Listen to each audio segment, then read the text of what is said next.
Hello and welcome, JK Plus One. It's a lot more fun doing that with Pete sitting over here behind the camera. Usually I make fun of him in some way, but he's here, so maybe I'll just make him buy us lunch after this is over. But I'm super excited. This is one that when I started doing this show was one of the episodes that inspired me to do it, why I wanted to do it.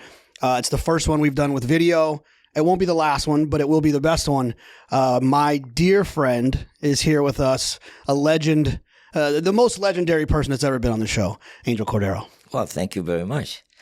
No, it's great to have you. And I've been lucky enough to sit with you at dinner, to sit with you at the racetrack, and to hear stories. And Jonathan Thomas called me, which you don't know him as Jonathan Thomas, you know him as Jennifer. I'll let you tell that. Jennifer. But he called me one time and he said, "Hey, you got to sit down with Angel.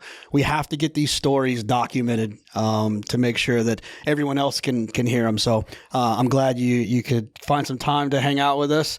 The one story that I want to start with, because it was recommended to me by like 4 different people to get you to tell, so I feel like it's got to be a good one. Let's start with Go Sparky Go. Oh, okay. Well, my wife was training in Belmont. She had like 5 horses on this barn. And this girl had this horse called Sparky. And he was a little crazy because every time I went to see my wife, the horse was running into the buckets, to the corners. So one day my wife said, "You're going to ride Sarah's horse next Wednesday." I said, "You crazy? I don't know, man. That horse no good." It's a maiden 5-year-old. I said, no, you got to ride him because she's poor and she needs you to ride him. I said, "Honey, man, the horse is no good. You got to ride him for me. You got to do that." I said, "Okay." So she goes, "Hey, Sarah, Angel is going to ride your horse." He said, "Oh, good. Let me talk to you about him." He said, "Listen, he's a nice horse." He said, "But you got to know him. He doesn't like when you may know. It's like when you chirp to him, he pins his ears and he don't want to go nowhere. Okay? He doesn't like when you yell at him, and ask him to go. He doesn't want to go." He said, "He doesn't like to get hit. If you hit him, he'll pull up right on the jump." Oh, man. He said, "He don't like to be behind horses. He hates dirt on the face. But if he goes to the lead, he pulled up." Oh, damn. So I said, "Well, sir, what would I do when I want him to run?" You say, "I cannot hit it, I cannot yell at him, I cannot chirp at him." He said, "When you want him to go, you tell him, 'Go, Sparky, go.'" So I left the stable. I said to my wife, "What kind of mount you gave me?" I said, "This guy's crazy, man." So I never heard that. But you got a place that she's poor and she work hard and everything. I ride the horse. He is 99-1 in the last race on the winter. And my valet said, "Are you staying here to ride that horse?" I said, "I have no choice, man." I said, "I got to do it." I said, "Because my wife going to be mad if I don't ride him for her." So he goes to saddle the horse, come back. He said, "I have bad news for you." He said, "We had to saddle him on a walk and he flipped twice. He almost break your saddle." I said, "Don't tell me that." I said, "Yeah." I get to the pad and he's all wet, man. His eyes are like somebody hit him with something. So she said, "Be careful in the gate because he doesn't like to go in there." When I get to the gate, the guy come running at me and says, "Sit still on," and he said, "Crazy." He flips. He said, "We're going to have 2 men on his head and 1 on the tail." I said, "Don't even breathe on it because he'll flip." I said, "Oh, damn, man." So now I look. It's 14 horses. The last race. It's only 1 guy that I knew was Migliore. The rest was bog boys, boys, ride people that don't ride much. So when they opened the door, I asked him to leave, and he left running, and as soon he went to the pace, his ears went up. I said, "Whoa, he don't want to be on Nelly." So I sat. So now I sat behind 3 horses, and he was going good. He was following it, and everything was good. But when the time came, quarter pole, I said, "Well, I asked him to run." So I went, and he pins his ears. He didn't go nowhere. Oh, man, she told me not to do that. So I wheel him around on the clear where the dirt don't hit him because she told me he don't like the dirt. So he started running. And man, I said, "Oh, man, he's running." He got to the lead about the 8 pole, and as soon as he got to the lead, he tried to pull up. I said, no, that thing to me. Boom, and I reached and hit him, and he put the brakes on me. Oh, kidding. I'm going, and more he stopped. And now horses are coming, they start going by, and I start going, "Go, Sparky, go. Go, Sparky, go." He got big like that. So Migliore pulled up, and he said, "What happened? You didn't want to win with it?" I said, "What do you mean?" He said, "But you wasn't even riding, and you was standing." I said, "The girl told me, 'Go, Sparky, go.' That's the way he runs, man." I said, "I look like a stupid, because I got desperate. When the time came, I did everything. I said, well, I'm going to listen to her. But I have a better one with another guy. This guy named Santiago used to ride this horse, and he used to run real good for him. but not for nobody else. So one day I'm on it, and I said, Angel, what's the secret with the horse? I was kidding, and I said, what happened? You pluck him in? I said, no, man, I don't do that. I said, why did he run for you? He don't run for nobody. He said, when you want him to run, you got to bark like a dog. And that's when he runs his best. And I look at his face. I said, are you kidding me? He said, I'm telling you, seriously. So now I'm going to ride the horse. We're coming into the table, he's making a move, and I ask him to run. He's lazy, he's getting in there, he's not going in there. He turned for home, and he's going to be there, but he's not being in there. And I'm riding, all of a sudden I started going, ow, ow, ow, ow, ow. It didn't work. Got beat like 3/4 of a length, but he was like, he didn't want to pass the horse. So I came back, and I told the guy, I said, man, Angel, you lied to me, man. He said, what do you mean? I said, man, I did. He said, how did you do that? I said, how, and he didn't go. He said, no, you got to do like the Chihuahua. Oh. That's when he ran, because he's afraid of the Chihuahua. I said, no, man. I mean, them story that people tell you about the horses, and you believe it. And some of them they true, but some of them they don't. I try it when I'm desperate. If I think he's going to hurt, I'll go Sparky go, I'll bark like a dog, but it didn't work. How much do you miss it, Angel? How much do you miss riding? At the beginning, my first 5 years, I used to cry almost every night. I mean, it was real hard to leave something that you like, and the only thing that I know how to do, and something that I was lucky at it. And when the doctor told me I could not ride anymore, I was like, and I tried it, and my wife was like, did you fail again? You're going to die. The doctor said you had too many operations in your stomach. He said, why do you want to do that? So never I thought that somebody was going to tell me to quit. Because the first thing I told him when we married, said, don't ever ask me to stop riding. I said, this is my life. This is all I know how to do, and that's all I do. But when she told me that, she kind of put something in my mind, Say, we got kids, and you could die once. So I quit, and then I cried every single night. I could not stand them. I could not stand and see the horses and the TV going, don't go to the track. I was like, saying like you're a junkie, and then you see somebody doing it, but you cannot do it. So, I mean, it really got into me to a point that I started getting upset about everything, So I asked him one day, I said, do you mind if I ride one horse? I just want to ride one. I don't want to remember that the last time I rode, it picked me up on the 3/8 pole. Even if a horse finished last, I want just going to go around and ride one horse. And she said, you promised me only be one? She looked at my eyes and told me. I said, okay, I'm looking the other way. I promise.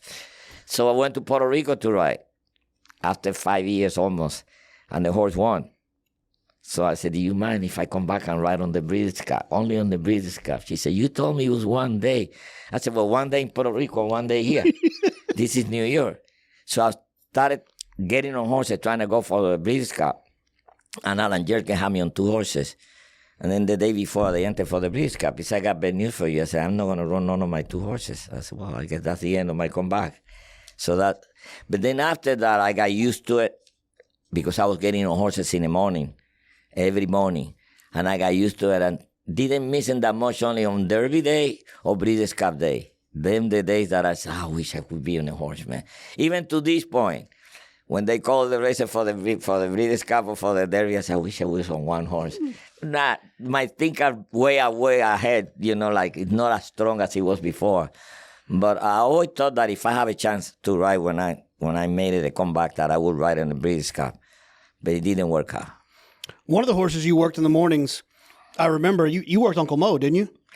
All the time. The first time I worked Uncle Mo for Todd said to me, Double O, he called me Double O. First time this horse worked in 3/8 company. Take it easy with him, ride him long because he's a baby. So I had to stay real long, with the company. And we left the pole and his horse is pulling me, man. And I'm all back on him. And he's pulling and pulling. And I said to the guy, would you hurry? He said, I'm going as fast as this horse can go. So we pulled up, came back, and I said to Todd, he didn't win a derby at the time. I said, here's your derby horse. And he said, Double O, what, you been smoking? I said, not today.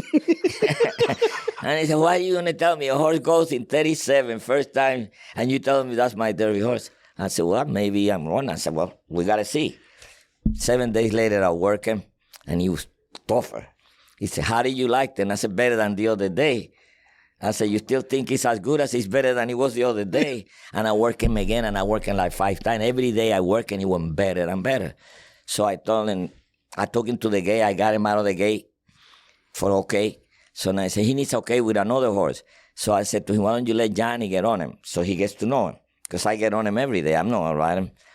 So I said to Johnny, you're going to get on a horse that can fly, man. You're going to love this horse. This is the best horse you're going to sit on him. He goes and work, and he met him from the gate. And that was the best work, but he didn't know. It was the best work. I said, how you like it? You like all these horses you get on him. He said, just a horse. I said, no, he's just a horse because he got a tail and 4 legs. I said, but he's a fast horse. He ain't as fast as you think it is. Okay? When Uncle must start winning and winning and winning. I went to the Derby with that. We went for 2 weeks before, and I was getting on it. But I had that feeling that he wasn't going to make it because he wasn't eating good, and I know that wasn't going to abuse him. And I kept saying to Johnny, I don't know if this horse is going to make the Derby. So why? I said, no, he's going sound. I said, but he's losing a lot of weight. He's not eating, and Todd is worried about it. And he's crashed 10 o'clock in the morning, the day of the Derby. And we got lucky and picked up Animal Kingdom. It was like 30-1 or something like that. But I knew for sure that he was going to be good. I had that experience before we went with Saratoga 6 and Landalusi, and they turned out to be good horses. I think when you get on them for a while, you realize if they that good or not. Because any horse on one given day can put up a fast work, like they could put up a fast race. But when they consistency in the morning, pulling. And I fall in love with that horse, and I also fall in love with Flower Alley. And he won the Gene Dandy, and he won the Travel. I fall in love with him. But the problem is that I got emotionally involved with them. And then when they retire or they go to the farm, the day they took Flower Alley to the farm, I was crying like a kid. So I felt embarrassed because everybody on the barn and looking at me, and I'm going. I said, go say goodbye to your friend. That was the worst thing. He said, go say goodbye to your friend. He's going to be a daddy. I said, man, can I go with him? I'll help him.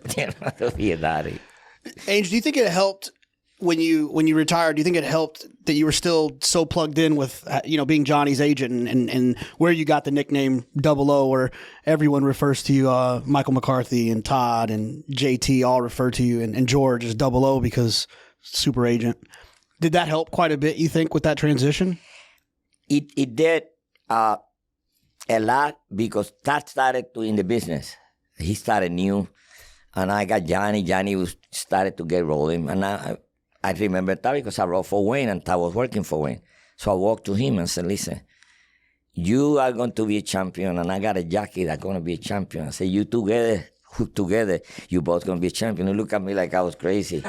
I said, just give it a try. I said, I'm telling you, this guy is going to be as good as you're going to be. And to this point, they hooked together, and they made a good couple. They lasted a long time together. And I used to get on the horses, and it was good for me because I could tell Johnny about some of the horses that never run. Or I could, when the horses are doing better than he thought. And it was to me like finding stuff because every year we come out with a good horse. And I became like that right hand. Every good horse he got, he let me work it. And he liked it when he said, how'd he go to below? And I say, good. How'd he go to below? From 1 to 10, 6. And no, this is his first word. How did you like it? He went okay, boss. Really? I said, yeah. Do you think he can run? I said, yeah, maybe later, but not now. Really? So when we got the Green Monkey, that was a big thing. Came to the barn in the morning and he said, 00, go look at the stall number 1 and see what you see there. I looked, I see this horse like this. And I said, wow. I said, where you get it? He said, we bought him on the sale last night. Yeah. He said, you know how much he cost? 100, 200. More, 400. More, 600. I said, come on, boss. He said, 60 million. I said, you got to be kidding me, man. 60 million, you could buy the whole sale. I said, that's what it costs. So now we're going to work him. In 00, First of all, he got loose in Keeneland, galloping with a guy, and Todd was running on foot on the road, on the track. I never saw Todd do that, running. So now we bring him back to New York, and he pushed the hot walker into the buckets, the feeding buckets, and he got loose. And he got loose, he came out of the barn. The whole barn is running after him. Everybody that didn't have a horse on the hand went after him. So I'm in the car looking for the green monkey. Well, 5 minutes later, we find him. We almost got on the road, but he made the wrong turn. So when they brought him back and I looked at him, he don't have a little scratch. I said, Todd, that's not a good sign. What do you mean? I said, man, usually a good horse gets loose and he gets hurt. And this horse been loose twice. And not even a scratch on him. I'm not going to listen to that, he said to me. So I worked in the first time, supposed to go in company 37, 38. I had to hold the other horse by the saddle tower so I could send to the guy, wait for me. He said, I can't no more. So I grabbed him by the saddle tower. So we finished together, came back. He said, how you like him? I said, it's okay, but you're really? I said, are you kidding, Double O? I said, no. I said, but the first time I work in boss, got to give him a break. 7 days later, we worked. He ain't no good either. The 38 tapping him on the shoulder with a stick. Came back. I said, how'd he go, Double O? I said, not too good. Really? I said, what's wrong with him? I said, no, he's sound. Boss, I said, you told me that he was the fastest 8 to the mile on the sale. He couldn't even keep up 8 to the mile with these other horses. Something has got to be wrong. I said, why don't you try somebody else? He said, yeah, but with you it's better because you're light. He said, I'm going to put somebody else that's bigger and I'm not going to know. 5 times I work in 5 times. What do you think? I said, boss, I said, this, I don't think he can run right now. Really? I said, I don't really think so. So we got on a plane one time with Mr. Table playing, and he was him, and he was Todd, myself, and Johnny was going to ride a horse for them. So we sitting on Mr. Table. I said, come here, sit next to me. So I'm sitting in there. Tell me about the green monkey. I said, oh, shit. Very pretty horse, Mr. Table. I said, he's handsome. I mean, he can muscle. He said, stop the bullshit. Tell me, can he run? I said, no, now, maybe later, But I said, no, now. And we went to Saratoga that year. Everybody that I bumped into it asked me about the green monkey. Like he was, what about the green monkey? I said, it's not green. That's for sure. And, and then Todd said, maybe he wants to go on grass. So he sent Mike McCarthy, myself, and 5 horses to Hollywood. First time we take him to Hollywood to work, he was wringing wet, shaking. Mike said, what happened to him? I don't know, Mike. I said, but I don't think this horse can run, man. And so he gets all excited, and it didn't work out. I think 4 was the best he did running. Angel, one of my favorite stories is the Mike Tyson story when he was trying to get you to do the exhibition. Well, I have a bad experience before with Roberto Duran. He came into the track one time when I won my 4,000, and he presented the trophy. And Georgie Velazquez knows him from Panama, and he invited him to the house to eat and play domino. So after dinner, I went there and we played domino with him. And so his manager said, listen, he's training tomorrow for the first time he was going to fight Sugar Ray Leonard. He said, he's training in the city tomorrow. You and George come and do some promote with him, pictures and everything. He said, I could get you some tickets. I said, oh, yeah, I'll be there. He said, just bring shorts and sneakers. So I bring my short, my sneaker. I got there, and that place was loaded with people, cameras everywhere. No Georgie yet. So the guy said, when you're ready for the picture, you let me know. I said, yeah, I'm ready. I said, so they put the gloves on me and my short, my sneaker. So he's all sweating, He knocked out 3 sparring partners that day, and the guy was yelling at us. I said, now you don't have anybody to help you. Look, why do you do that? I said, well, that's what we're paying for. I said, yeah, you're paying to help you, not to hit him. Look, I said, three knockouts in less than a minute. Nobody could do it. So he was like walking around, pissed off about because the guy was yelling at him. So they put us in front there. He said, you ready? Yeah. So we stand like we're going to fight, right? So he went like that with his hands, and you reflex. I raised my hand, and he went like that. One on the rib and one over here. A slow motion. That's Duran. I went 110 pounds. My kid used to hit me and hurt me. Never mind. When he hit me there, he said, I hit you slow. My hair went out. I went down, and he's on top of me, sweating all over me. Get up, you little chicken. I didn't hit you out. I'm going to hit you with a baseball bat when I get off from here. I thought he put his glove through my back. I said to my friend, did I have a glove in the back there? For a week, my rib was so sore, And then he saw me with my daughter in the restaurant one day. I say, they call him Cholo. Cholo, this is my daughter. He said, that's your daddy? She goes, yes. He said, he's a chicken. I hit him and he don't get up. She goes, Daddy, did you fight with him? I said, you call that a fight? I said, it was one punch. I said, I wasn't even ready for it. So now I got to Albany, and a friend of mine have they call it a titty bar. I don't know if you say that, but whatever. So he said to me, I'm going home. I said, Sal, I'm going home. He said, don't go, wait 10 minutes. He said, I have somebody I want you to meet. He said, this guy, my touch on, he was on a champion yet. He's going to be a champion. And he comes here. He's a good friend of mine. So I waited. He came. We took a picture together. He introduced me to him. Brought him to the track the next day. I took him to the jockey's room, to the stable area. Everything was good. 3 days later, at 1 o'clock in the morning, telephone. My wife said, the telephone. I said, if somebody's in jail, I can get him out. If somebody got hurt, the hospital. I said, I can't do 3 o'clock. I get up at 5 o'clock too. I ain't going to. You got to do it. Maybe it's an emergency on the bone. I pick up the telephone. Hello? Angel, you sleeping? No. I'm taking a suntan and reading the racing phone at 3 o'clock in the morning. He said, somebody wants to talk to you. So he didn't give me a chance to tell I was sleeping. He said, hello, Angel, this is Mike. No. Oh, Mike, how are you? Now I'm awake. How are you, Mike? Oh, good, good. I said, listen, I need a favor from you.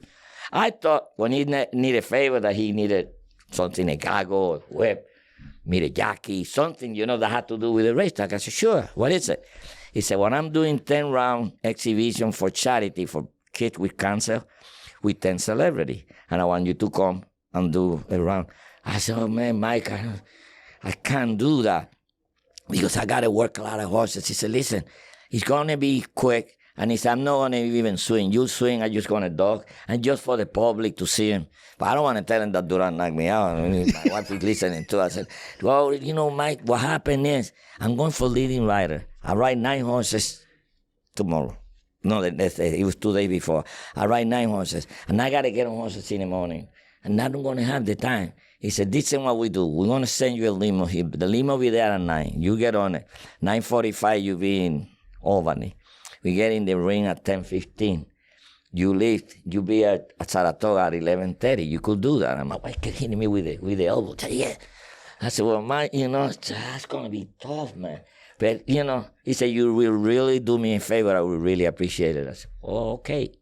So now I'm thinking, man, this guy don't swing at me. So the next day, the day before, on Friday night, the telephone rings at 1:30 in the morning again. I said, oh, shit. Pick up the telephone. Hello, Angel, you sleeping? I'm just resting. Who's this? This is Mike. You better rest because I'm going to kick your ass tomorrow. I put the telephone down. My wife said, what happened? I said, they canceled the exhibition. I'm not going now. I'm not going. I went to work in the morning. I'm not going. In the afternoon, I rode 3 horses. I'm coming back after the race. I see this guy with a hood on him. Tapped me on my shoulder. I turned around. He was there. He said, did I scare you? I said, yes, you did. He was laughing, man. He scared the shit out of me when he said, I'm going to kick the shit out of you, man. Because look at what happened after. He turned crazy. But he was nice, But, man, that was embarrassing because I wasn't going to tell him that Duran knocked me down. I was too embarrassed too. We had dinner one night in Saratoga with Lafitte Pinkai III, and you told the story. There's a couple of fun stories with his father, Lafitte Jr., but the one that I thought was a fun starting point is when he called you a really nice name the first time you met Lafitte Jr. Yeah. But do you know how much little Lafitte and I look like, don't I? I mean, we look like twins. I always told his father, I'm surprised that you never hit me. She go, why? Because look at the way your son looks just like me, man. He spit the coffee out. He was laughing so hard. But anyway, I went to ride for Wayne Lucas, and I rode in entry with Lafitte. So he drive me back to the airport that night. He said, you have a ride? And I said, I usually take a taxi. And he said, no, I'll take you. So he drove me back. Oh, we talked a little bit, we know each other for a while. So when we got to the airport, he opened the trunk. I got my tag, and he gave me a hug. He said, I'll see you next week, campeón. Man, he was like Michael Jordan calling you campeón or Muhammad Ali. When he said that, I really took it serious, I took my pack, hugging. I was walking, going there. Got on a plane. I usually take my shoes, open my pants, and go to sleep. I said, man, I could not go to sleep. He looked like, oh, campeón. I kept thinking about the work. I said, that was the first time because it's not when somebody else called you something, but when somebody that is that good So I was very impressed. I get the red eye, 5:30 in the morning, Galante there. My wife goes pick me up. Say, how you did, baby? I said, ooh, whoa. What happened to you? I said, number one, I didn't win. But why you so happy? I said, because Lafitte told me I'm a campeón, champion. From now on, when you address to me as a champion. She goes, okay, campeón, you ready to go? Yeah. Campeón, you hungry? Yeah, every time she kept bugging me. So a week went by, I went back to California to ride for Wayne. And now Wayne entered with Lafitte again. So they had this little kid that have the bucket that carry the chamois that you put underneath the saddle so the saddle don't slip. So that's his job. As soon as you get off the horse, you got to give him the chamois. So we both got beat. So I'm taking my dad to go check, and the kid come running. Lafitte, the chamois. And he goes, I'll give it to you later, campeón. He calls everybody campeón, man. When I got home, I was so... And I won that race. And then when I got home, I was so... My wife said, what happened? You got dated or something like that? I said, you win and you're not happy. I said, I'm not a campeón anymore. I was down, seriously. When somebody called you, I didn't know that he calls everybody campeón. So me, I call everybody Papa because I don't want to mix up with the names. The owner. Hey, Papa. Hey, Mama.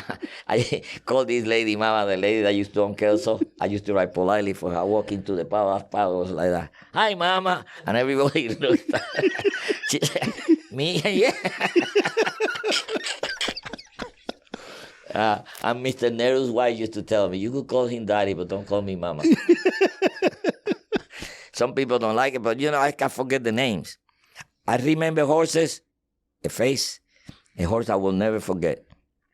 Person, if I don't see him in a year, I'm serious.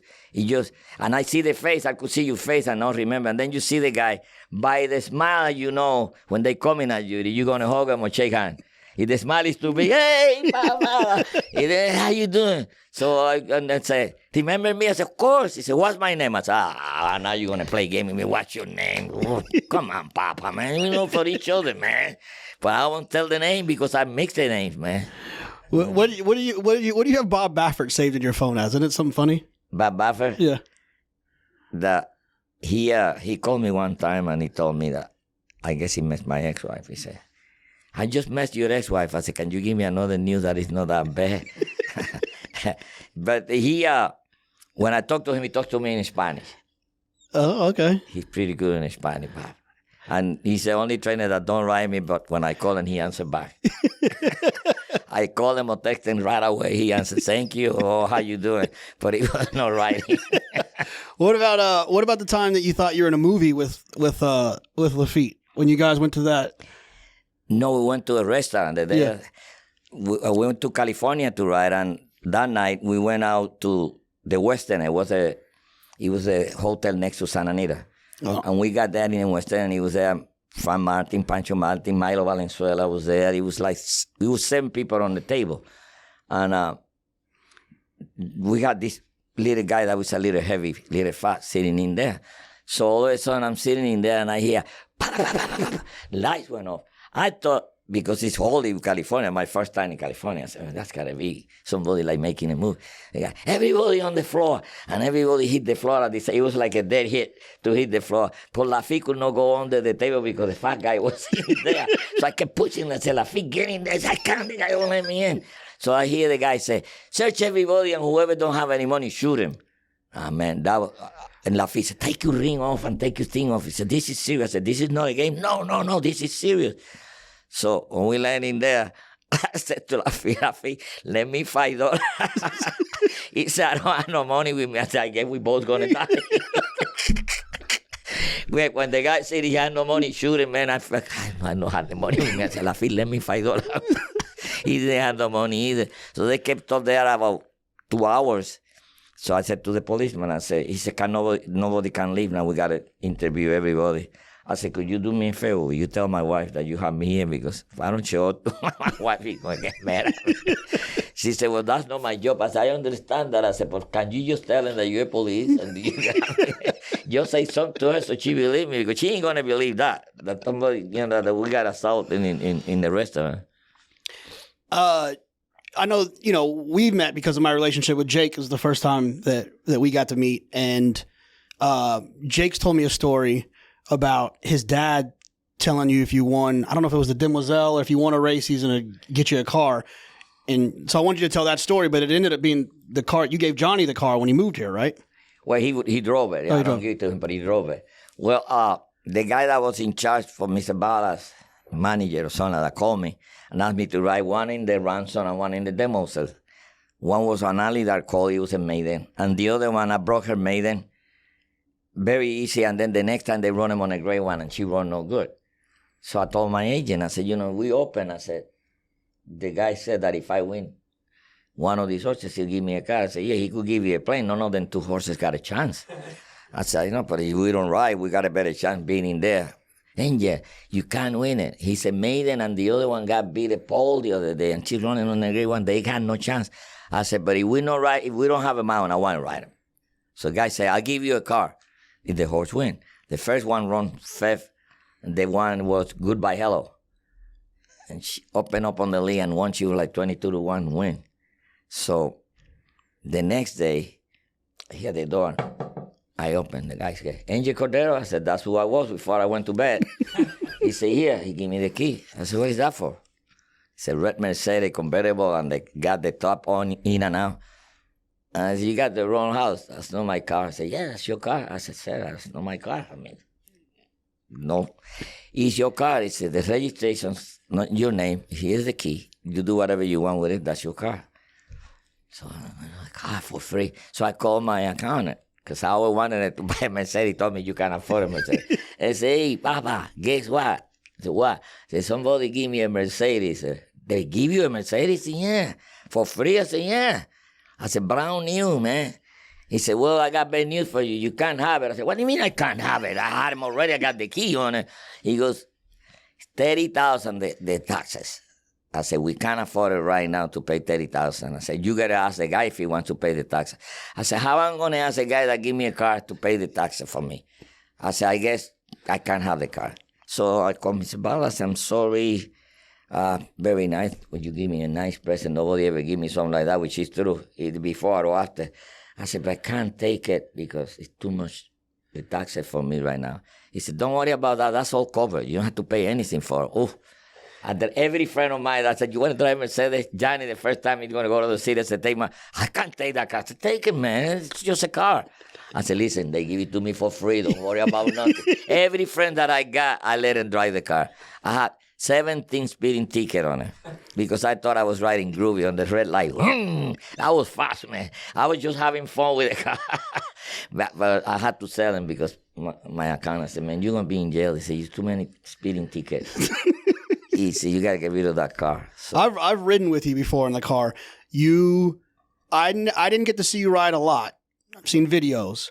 But you drive like I heard you rode. That's what my wife said. And my kids too. My wife said that when I drive, I take 2 lanes. He said, and the guy behind you doesn't know what he's going to do. I said, I don't care what he thinks. He said, but you think you're in the race? I said, well, I got to save room in case. So I drive top of the white line.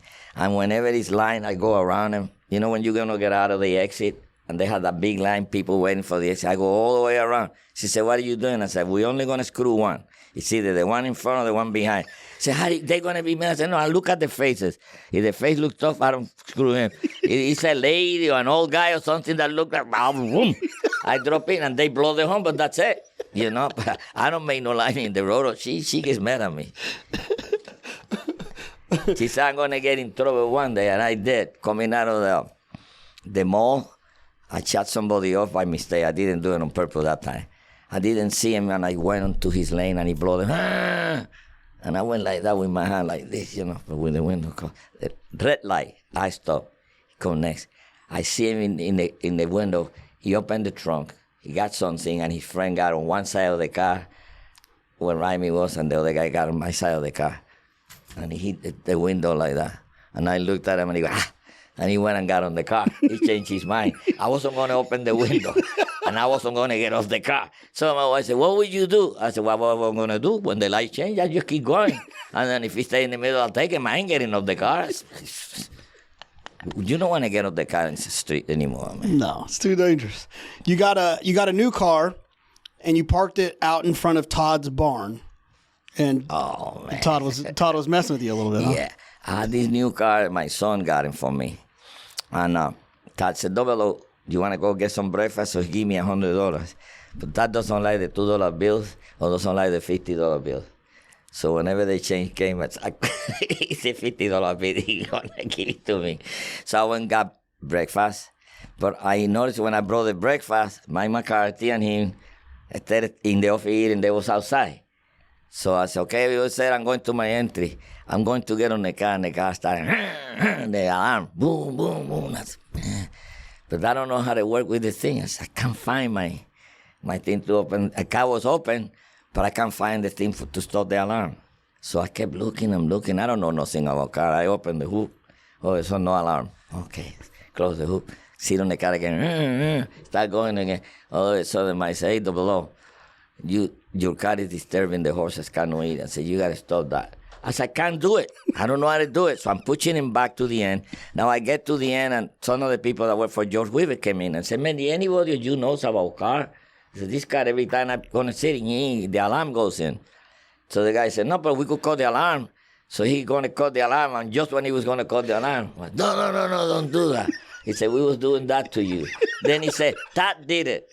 And Todd said, no, I didn't do it. He did it. I said, both of you owe me one. You know? But I could not get even with that. He's my boss. I cannot get even with McCarthy said you were calling your son. You were screaming at him. Oh, yeah. I called my son. I said, you ungrateful son of a gun. I said, I raised you. I teach you how to walk. And look at the lemon you gave me. That's a lemon. I couldn't even sit on it. But Daddy, that's a brand new car. Maybe you don't know how to deal with it. Yeah, I know I don't know how to deal. I said, I know how to drive, but I don't. The alarm keep going on and on. I insulted him. What about the time you met Bob Marley? Oh, I had this friend of mine that used to work for him. His name was Dan. And every time he came to New York, he was working for Marvin Gaye first. And he said, you want to see Marvin Gaye? So I gave you some tickets. You come. And so I went and met him behind. So a month later, he said, I got somebody coming into New York that is better than Marvin Gaye. I said, no. Marvin Gaye was a big horse. He said, what's his name? He said, this guy's name is Bob Marley. I said, who the hell is Bob Marley? He said, you ever hear that I shot the sheriff? I said, I don't even know who shot it, but I never heard him. So I said, but you're going to like it. But I said, no, I can't go down. I didn't go. So time went by. I go to Hialeah to ride on a big race one day, and he came to the track. He was very, very nice guy, man.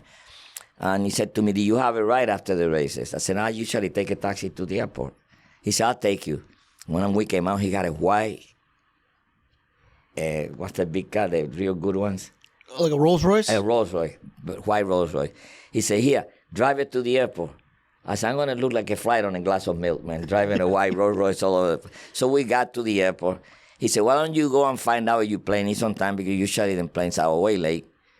And find out, I'll wait for you here. So I go there, and the lady said, your plane delayed for 2 hours and a half. I said, no, shit, man. All day without eating, without breakfast. So I came out and said, man, you was right. I said, it's coming, I'll take you to eat somewhere. We got 2 hours. I said, but I'm not hungry. I just finished writing. My stomach is still going. I said, but I know you don't smoke. I said, and I usually don't do. I said, but you could get me one joint. I said, that probably give me hungry, and then maybe we could eat. He said, well, I know you don't do it, because I didn't want to insult her. But he said, but I'll take you somewhere. So he drive, this way. Pull up on the car. He comes, this guy with the hair mixed up. He got short, sleeper. Hey, Dan, how you doing, bro? Hey, Bob, say hello to Angel. Angel, say hello to Bob. Hi, Bob. Hi, Angel. Okay. We go. Angel wants to join. Oh, come on to the house. He comes to the house. So he rolls one, give to me, and he rolls one for him. So we're talking. So he goes, how was your day? I said, good. How was yours? He said, I was just here chilling. Good. 3-4 seconds go by. He said, where do you live? I said, I live in New York, Long Island. I said, where you live? He said, well, Jamaica, Miami, and California. I said, wow. 5 minutes go by. He said, how business going? I said, business going good. How's yours? He said, oh, too much business for me. My friend started laughing. So he turned around and he said, Dan, why are you laughing? He said, because he doesn't know who you are. You don't know. I said, this is Bob Marley. This is Angel. I said, you Bob Marley? He said, you. And we go, let's light another one. And that's my introduction to him. And it was like, I was surprised. Because he said, say hello to Bob. I said, hey, Bob. But, every time he asked me a question, asking him the same question back. Angel, you one of the first times we had dinner, you told a story that was pretty impactful. It's not as funny as your Bob Marley story. It was when you had the death threats because of, I don't remember which derby it was. You'll know which one it was. And they made you post parade by yourself at the Preakness. After the Preakness. When I rode Kodaks, after the Preakness, that was getting a lot of hate mail. And they was going to kill me, and they was going to blow my house and everything. And the police said, we're going to give you 3 detectives that are going to drive behind you just in case. But when I was driving, every time I turn, I don't know if that car was the one following me or they want to kill me. I could go in different way to go to my house. So the third day, I went to stores. I said, I don't want anybody following me anymore, man. I said, because I'm nervous now. Every time I see a car, I don't know if that's the car supposed to help me or that's the car supposed to kill me. So 2 days later, they call me and say, we have bad news for you. I said, Stuart, I have bad news for you. I said, I didn't even road yet. They can't give me days. I said, what's the bad news? He said, you're going to have to take off your horses. I said, why? He said, because we got an anonymous call that they're going to shoot you in the parade. I said, sir, if I take off today, I have to take off tomorrow and the next day, so I will never be a jockey again because I had to leave my house. I said, they killed the president. And he have a lot of people. If they want to kill me, they're going to kill me anyway. I'm not going anywhere. So they made me parade for 2 weeks all by myself. I got to go 5 minutes before everybody else. I hit the track 5 minutes before the other horses for 2 weeks. So I told him one time, I said, you're making like a target of me. You're sending me all by myself there. It's easy to kill me if I'm by myself. But they said, we don't want to put the other guys in jeopardy. I said, I know, but it's not fair. If they do that now, I would be rich. The same thing when I rode in the Derby. I rode Jim French. It was 12 horses in the race. They called me to search me before the race. I'm going up the step, and when we were in Belmont, the Pinkerton there says, Stuart wants to see you. And me and Ron Turcotte. So we both walk in there. And when we walk in there, I see people with suits and a lady with a little thing. So he said, well, we have an anonymous call that you're going to ride this horse with a joint and we want to search you. So I tell him, I said, the joint I got doesn't reach to his neck. So he said, you've been very disrespectful. I said, well, why do you call me? You more disrespectful to me. If 12 horses in the race, I'm the only one. So Ron Turco said, I don't want to be here, and he left. He said, I don't want to be a witness. So they made me put my pants down. They searched me and everything. I wish they do that now. I'll be a big owner.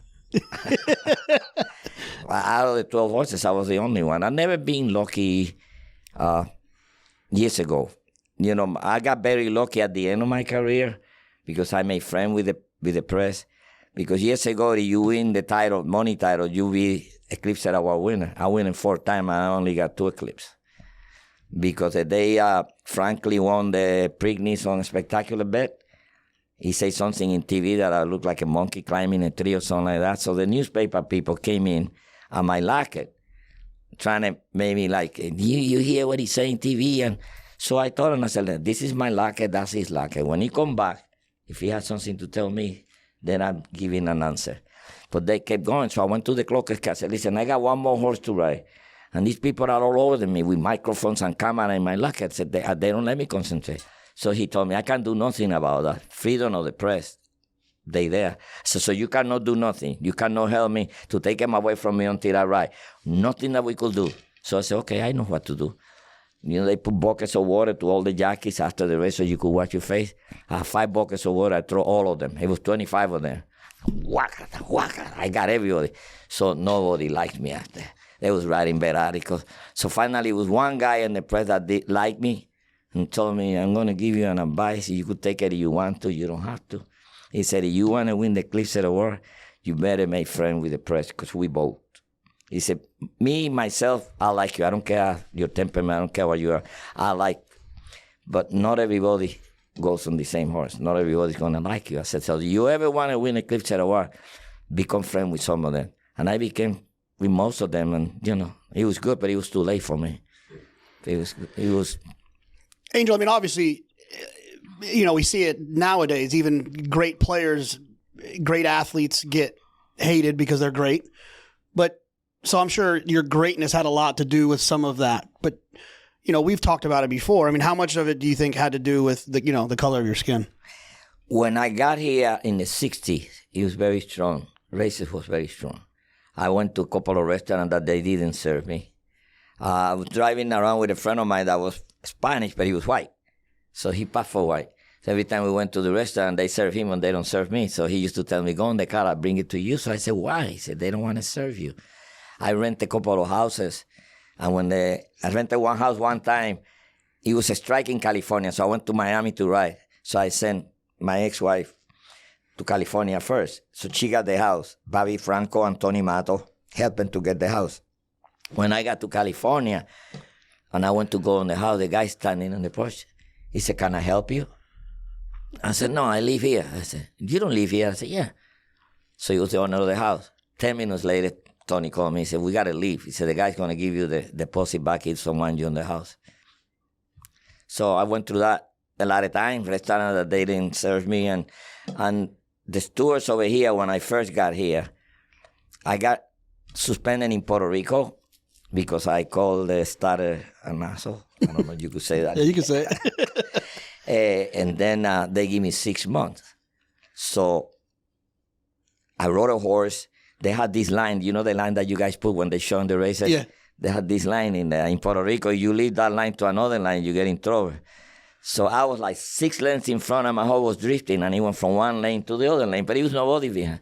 So they give me a month suspension for that. So now it's 7 months. So I called this lawyer that is an owner. And I told him he was a judge first, and then he became a lawyer. So I told him what happened. He said, well, I could get you that. I said, you want to write? I said, we get an injunction. I was the first judge ever got an injunction in Puerto Rico. Start writing. For the same day that I started writing, they took my number down again, and they gave me another month. Now I got like 9 months suspension. So he said to me, we're going to appeal. He said, I think you're going to beat the suspensions. He said, but you're not going to beat the calling the starter an asshole. But he called me chicken in Spanish. You know, he called me that my horse was trying to get under the door. And I said, I need somebody. He said, not talking in the gate. I said, what am I going to do with the horse? So he said, you got 3 days for talking. I said, but I need a man. Well, no, you got 6 days. I said, that's the way it is in here. I said, now you got 9 days. I said, man, you shut up. He said to me, you getting a little coward on me. And I said, you getting a little asshole on me. 6 months. So my lawyer said, I could not help you on that. He said, but let me see if I can plea bargain. So he goes to the commissioner, and they told him that they will leave my suspension if I leave Puerto Rico. He said, if he leaves Puerto Rico, we release the suspension. Otherwise, he's going to have to do the 9 months. So my lawyer said, what do you want to do? I said, well, I guess I'm going to leave. So I left. So at that time, you're supposed to have a good standing letter from the stewards that you're in good standing to write here. So I went for the good standing letters. So they gave me 2 letters, but they were sealed. So I take him to the steward. Well, one letter was for the good standing, the other letter telling the steward, be careful with him because he got a big mouth and he's tough and he likes to curse and he likes to bad on everybody. And so one of the stewards said, are you well liked in your country? I thought I was. I said, yeah, they love me there. He said, no, according to this letter. So since that, they got him with me. You know, they really... Everybody will get 7 days. I will get 10, sometimes 15. One day I got 20.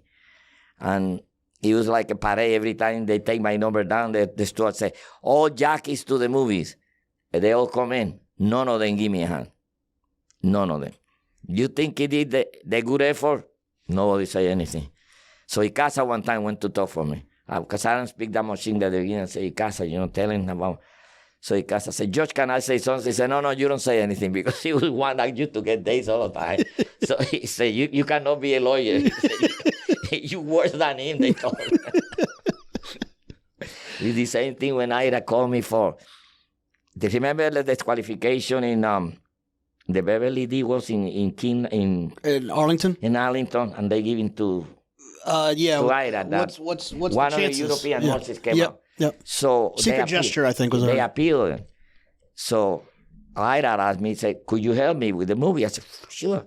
So I said, well, send me the movie. I want to see what I'm watching. So I watched the movie. And the horse did came out in front of him. He was from here to over, but he did came out in front of him. So now they had the hearing, and I'm in the telephone. And this lady that is tough lawyer, I don't know what her name is. she, what's your name? I said, Cordero.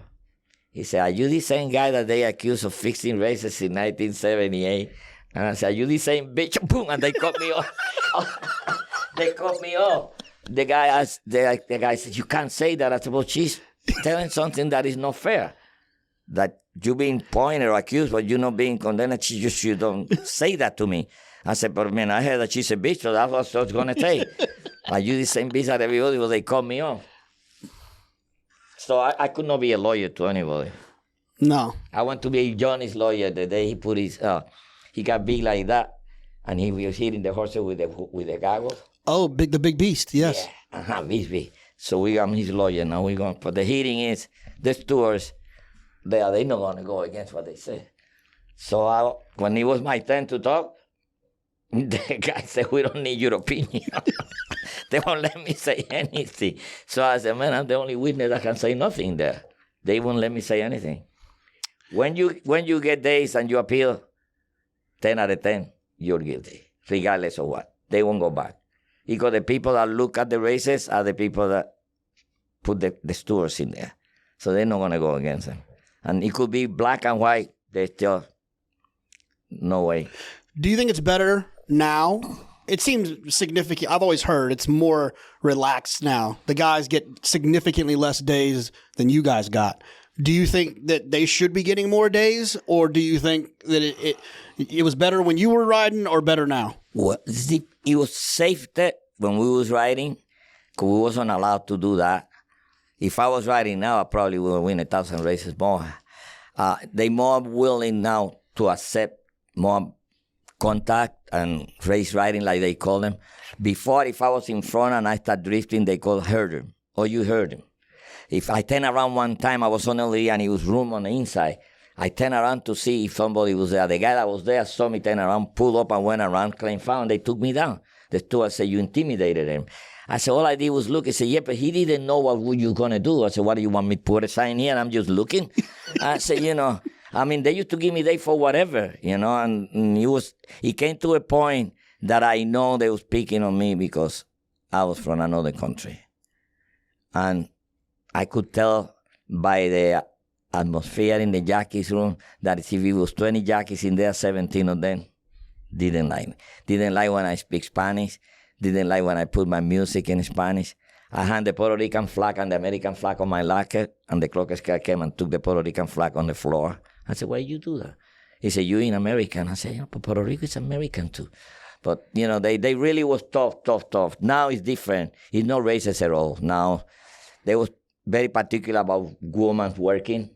You hardly see, like in the 60s, 70 women, CSI boy or nothing now, training, walking, they open, And they was very fussy about certain things, but I didn't think my color was agree with them, Because at the time when you fill up your license, they give you a choice on what you are. They put B or W, black or white. So I went to the lady and I say, I don't know how to do this. He said, what are you? Are you white? I said, no. I said, but I'm not black. I said, well, you got to put one of the two. Now you're African American. You got titles. We black people got titles now. We're not we just not plain black now. We're from African American, or you come from somewhere, you Spanish. But years ago, that was the way it was. And it was hard for me to understand because that doesn't exist in my country. In my country, you have all kinds. You got white, blonde, black, real black. Al color, as long as you got straight hair, you're not supposed to be black. You could be dark, but you got good hair, you're not black. But here, no matter where, you're black. You're from Puerto Rico, you're black. And that's it. But it's not being black, being bad. It's the way they treat it. But last night, as a matter of fact, last night my son came in. He was talking about the racism. So he don't believe it, what I thought. And I said, okay, put on YouTube in the 60s, the races, how they hang the people in there and he was like, I can't believe. Because I used to tell him, but, they live in different era.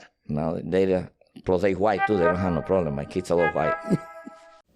Hey guys, I hope you are enjoying this as much as I enjoyed doing it. I've actually listened to it 4 times since. and that's really hard to do, to listen to yourself talk, but just listening to Angel has been one of the greatest things I've ever done professionally. I wanted to take the time to thank our friends at Qatar Racing for making this possible. Without their support, these JK Plus One episodes would never have happened. So we want to thank them. And we also want to give them a little bit of a good luck this weekend. Caravel, Breeders' Cup Turf Sprint champion, is back in the Shakertown April 8th at Keeneland. And we're looking forward to seeing her run. If you know me, you've heard me talk a lot about Caravel. I've been a huge fan of Caravel, which is why it's so annoying that I did not have $1 on her to win the Breeders' Cup Turf Sprint. But the good news is she'll be back as a 6-year-old this year, and there'll be plenty of opportunities. Unfortunately, she probably won't be 40-1. Again, wanted to thank Qatar Racing for their support. Thank you so much. And enough of me, and let's get back to the legend himself, Angel Cordero. Jonathan Thomas, when I talked to him about this, he said that he told a story that he wanted to make sure that we talked about, which is that one day you picked him up and you guys went to go eat, and you ate at a Cuban restaurant down here, Victor's or something like that. He said it was the greatest 5 hours of his life because he had posters of you on his wall and he got to spend all this time with you. But he said it wasn't these funny stories. It wasn't you being a great rider. It was you drove him around and showed him like the neighborhoods that you lived in and that when you first came here. And he said it was rough. And he wanted us to highlight the fact that, yes, you're Angel Cordero and we get to see the happy, smiling, funny Angel Cordero. But your life it didn't start easy. No, I always have problems since I came to this country because I didn't speak English. Not that I speak English now, but I speak less. I used to get lost driving on the subway. I have my address in a piece of paper, and every time I was lost, I put it in the people's face. Somebody sent me that way, they sent me the other way. I did, and I live in bad places. I live on a house that they robbed me 7 times. So I told my wife at the time, I said, why don't we do like they do in Puerto Rico? All the houses got these big bars, white bars on there. All the houses in Puerto Rico, like that, all of them. So we put bars. It was like 11 windows and the door. We put bars everywhere. We went to Saratoga, and when we came back from Saratoga, what they did was they took a cable and put them on a truck. And when they pulled the bar, they pulled the whole wall, came off. So we walk in and the house is missing one wall. So I asked the neighborhood, they said they never saw anything. Nobody see anything. So I told them, it's time to leave. Because they robbed us 7 times. And the cars, it was the only car that they never took was my car. And I used to have my pony in the garage. And they never took the pony or the car, but they took every car. My wife's car, my kid's car, my friend's car. Every time somebody came to sleep over, the next morning the car was on there. It became very, very tough neighborhood. When I bought the house, it was good. But I guess they start moving around.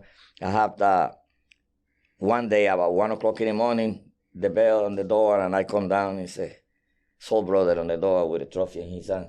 He goes, you want to buy a trophy? And I looked at it, and he had my name underneath. I said, that's my trophy. He goes, not anymore. $20, I'll give it to you. So I give him the $20. My wife said, why did you do that? I said, because he's going to come back and steal again if I don't give him the $20. I said, what's the difference? $20. So, but they steal. That was a bad neighborhood, very bad neighborhood. Angel, just another story that the helicopter is one of my favorites. When Leroy left me? Yeah. Well, I was riding this horse called London Company for Little Jolly. God rest his peace there. I won like 3 or 4 races in Miami with him. Then he didn't run on a while, and he went to run in the United Nations.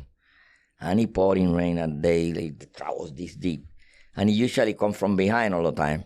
Georgie was riding a horse called Hallow. And he was a good grasser. He was a favor. So they walked the first, but they won 26 and change, 53 and change.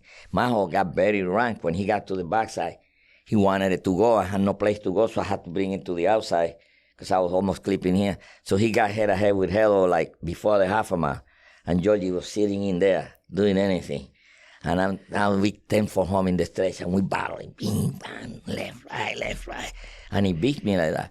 So before the race, he took me on his private plane, Mr. Firestone plane. I have short, flea flats, T-shirt, and my tag. I had no money, no license. I'm just going to go on a plane to ride a horse and come back.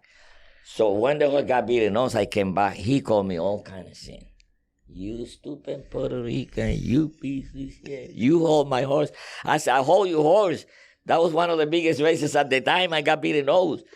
You nothing but a stupid Puerto Rican thing. He kept yelling at me, and he got me to a point when we got close to the jockey room, and I said, F you, gringo. And he walked, I walked in the jockey room, took a shower, Walter Blum Sr.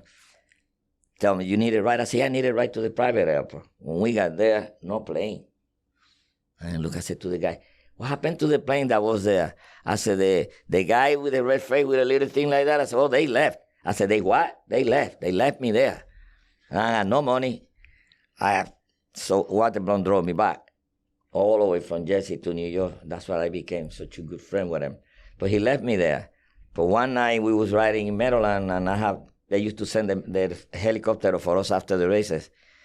So after the race, I seem to say, going back, Leroy is coming with us. So we got to where the helicopter take off. No, Leroy. We got in the car, put $20. I said to the pilot, let's go. He said, what about the guy? I said, he's not going. We started going this way. He comes. I said, hey, there he is. There he is. I said to the guy, that's not in. So he landed back. And as soon as Leroy walked in there, I seemed to tell him, he was going to leave you. But he didn't say anything. You're going to get even. I got even in the Preakness. What the hell? Pleasant Colony. And then your ride on him in the Travers. Well, he run the Belmont, and he didn't run anymore, and he wanted to get back straight to the Travers, only on workout. And they took Georgie off because he got beat. And he poured in rain that day, and the horse lost the mud, but the horse that beat him lost the mud more. And he was muddy. I had like 10 goggles on him, and I went through all of them. And he came, he never made it. He got there, and then I rode him back against the older horses, and he won. And then I had to get off to ride Papiano from him. He was a nice horse, but it was tough to run a horse from the Belmont straight to the Travers because it's a lot of work that you have to put on him. What about Seattle Slew? Is that the best horse you ever? By far. Not even close? No, the closest one that I rode that came to him is Luo Gold, and he was a great horse, but Seattle Slew could give him a 16 to the mile and blew by him. We went to I think one day in a restaurant, they had like a dice table. There was Lafitte, myself, Georgie Velazquez, Pat Day, Shoemaker, myself. So they asking everybody who's the best horse you rode. So they asked Lafitte, he said, Firm. They asked Shoemaker, he said, Spectacular Bet, which I was trained to me. And they said, Georgie, Ali that. And they asked me, I said, well, I guess I got the best one because my beat a firm beat a Spectacular Bet. So if they are the best horses they ever rode, I said, they in trouble, man. Because Shoemaker rode Galaman. He rode Round Table. He rode Swaps. The reason that Shoemaker said Spectacular B was the best horse because all these horses was dead. Spectacular B was going to become a sire, so he's going to get a share on it. Now, if you give me a share on a horse, I would say it's better than Seattle Slew. You know? But they don't come out with this business. I don't born yesterday. He's the best horse. I said, you sure that's your best horse you ever rode? I said, man, you in trouble because your best horse got beat by a friend, and I kicked the shit out of a friend twice. So, but that's the way it goes. Everybody got their likeness. I think Seattle Slew was the best. To me, he have everything that you want on a horse. To me, he was like Muhammad Ali. He was a show up, always bouncing around. He had the speed to go, and he had the stamina. When the only race, you know how people say in my life, if I had one day to do something different, of all the races, I rode like 40,000 horses. Of all the races that I ever rode, the only race that I would have loved to ride back, it would be the Gold Cup when Seattle Slew got beaten nose. Of all the races in the world, because I know that I didn't do justice to him because I was on a lot of pressure. You know, Seattle Slew was always on the lead. I never rode him before. I beat him in Meadowlands with Dr. Patches. Then I came back and beat a firm. And then when they went to the next race, Lázaro didn't want to run the 3 races, so he passed that race. So I kicked the shit out of it, sell it on that one. Then when we came to the Gold Cup, let's put 2 horses in. We went 22 and change, 45 and change, 3/4 in 9, a mile in 34 and change, going a mile and a half with 129 pounds. And he just got beat like that. I almost got into rate, but somehow I lost my inside stir. And when I touched the saddle with my fanny, the horse took off. We was rolling, man. We was rolling. And that's the only thing that I feel bad about it, because I rode Exceller, and I knew Exceller weight for horses. But at that moment, I was so worried about our firm. That was the two horses, one Triple Crown, running together. I completely forgot. When Exceller got to me, I went with him. If I sit still, he wasn't going to go anywhere because he pulled up when he made the lead. But I, blanked up. Too much pressure. It was too much in my head to beat a firm. And forgot that it was all the horses in the race. That'd be your most disappointing race? Yes. Of your career? By far. Charles Luger win the only horse to win 2 Triple Crown as a 3-year-old and as a older horse. And I knew, he just got beaten those like this. Like the guy beat him. He passed me and I came back and he beat me like that. But I know I could have done a better job if I wouldn't have that much pressure, How important was it for you to win the title at Saratoga? Ooh, I loved that. I went to Saratoga 1962, 1 week. 1963, 1 week. 1964, I stayed 2 weeks. 1965 was my first time that I stayed the whole meeting. I rode one horse. Then, in 1967, I don't know how it happened. It was a miracle. I came out leading rider with 38 winners. Never rode for none of the big outfit. No Calium, no Darby Dan, no Green Tree, no Whitney. All the poor little guys. But I rode the whole car every day. And I happened to be leading rider. And then didn't win it again until 74. Every year I got day when I went to Saratoga. It was like a curse. Soon I got there, 10 days. 28 days meeting it used to be. So no chance. I used to rent a house sometime. I couldn't even make the payment back. So I said to myself, one day, I told my friend, one day I'm going to be so good. I'm going to rent a house with a swimming pool. My friend started laughing. I said, number one, you can't swim. And number two, you're not going to be a champion. I said, why not? I said, I'm going to win the derby. I said, yeah, you're going to win the chicken derby. And they used to make fun of me, but I had that in my mind that I would be somebody sometime. And I was fearless when I was riding because I said, I'm not going to die unless I win the derby. So it was never in my mind that I was going to die. And then I won my first derby. I said, I got to win another one. I said, you can't just die winning one derby, Then you get greedy and then you win another one. But that was, in my mind, I have like a block that nothing will happen to me because I need to win the derby. And I got hurt a lot of times. I went to the hospital 24 times. I broke every bone, every finger in my hands, everything in my back. I got scarred here from here to there. But I was never afraid to ride. I might be afraid to go there and meet Duran or Mike Tyson, but not to ride in a horse. Of those 24 times, how many of those were close to death? 3.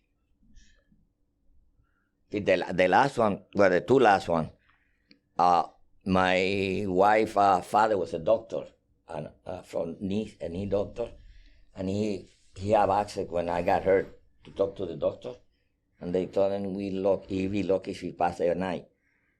So he told my wife that. I said, he's not going to make it through the night. And then another time I was bleeding inside, and they took me to Long Island Hospital. And I kept telling my wife every time you wake up, you tell me that something is inside your stomach. And I was in and out, And I told them that I feel like I'm going to throw up, but I can't. So my friend was there, told them, I said, let's take him to the neuro hospital. 5 minutes more, I was losing a lot of blood. I have internal bleeding, and they couldn't even tell. And, when you get hurt, not now, but when I used to go to the hospital, they put you on a stretcher there, and if they don't have a room, you stay there for a long time. It's not like they take care of you right away. I don't know how they do it now. It's been a long time, But I know I went to the hospital 24 times, and 3 times they thought that I was gone. They never told me that, but they told my wife. He said, man, he almost go. So every time I remember that, I figure, One of these days it's going to happen. You know? It's just a matter of time. You know you're going to get hurt. You just don't know how bad you're going to get hurt. It's like playing football or being a boxer. You know you're going to get knocked out, but you don't know you're going to get up or not. But the main thing on being a jockey, just erase everything, you know. It's one thing that grows up on the jockeys. They have no fear when they're on a horse. Something hits you when you're in there that you don't think about, you know, when you run in grass races and you behind horse and you see the guy in front of you clipping heels, and you say, if he goes, I go, you know. And then grass races, one of the horses on the front end go, 3 or 4 are going to go right behind him because they right on top of each other. But we got a little angel that take care of the jockeys too. For us, dangerous that the sport is, not many. You get more paralyzed people than you get dead. You get maybe 5 or 6 dead, but you get a lot of jockeys on wheelchair.